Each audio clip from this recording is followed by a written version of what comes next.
পারো না, মা বাবার দোয়া চান আজকে তুমি মেম্বার হতে পারো না, মা বাবার দোয়া চান আজকে তুমি বড় হতে পারো না।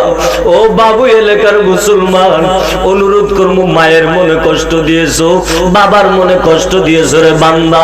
এই দুনিয়াটা কিছুই না, উমরের মতো বান্দা কান্নার আওয়াজ দিয়া দিয়া জীবন কাটায়া দে। কে সে বেলাল,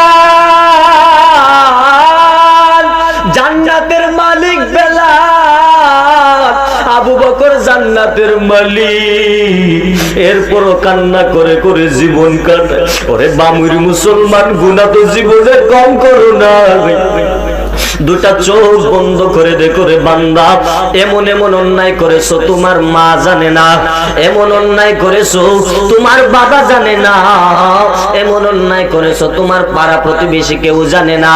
যদি আমার ভাই জানতো কোনোদিন ভাই বলে স্বীকার করতো না, এলাকাবাসীরা যদি জানতো কোনোদিন মানুষ তোমারে বন্ধু বলে ডাক দিত না রে বান্দা। এত অন্যায় করার পর দেখ বান্দা, নিজের বিভাগরে প্রশ্ন কর, আমার আল্লাহ সূর্যের আলো একটা দিনের জন্য বন্ধ করে না, আমার আল্লাহ চাঁদের আলো বন্ধ করে না, বরং আমার আল্লাহ কোরআনের এক আয়াতের মধ্যে বলেন, কি বলেন জানেননি?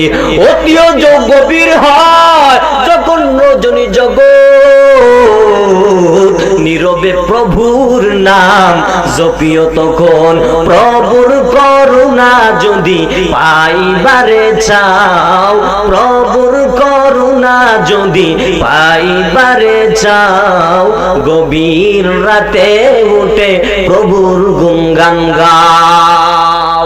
এমন একজন আল্লাহর ওলি নাই গভীর রাতে কান্না করেন নাই।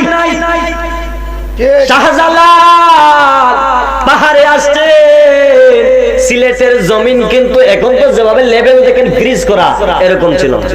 এই শাহজালাল আসতো জঙ্গলায়, দুনিয়ায় তাকে ইবাদত করা যাবে না, যাবে না।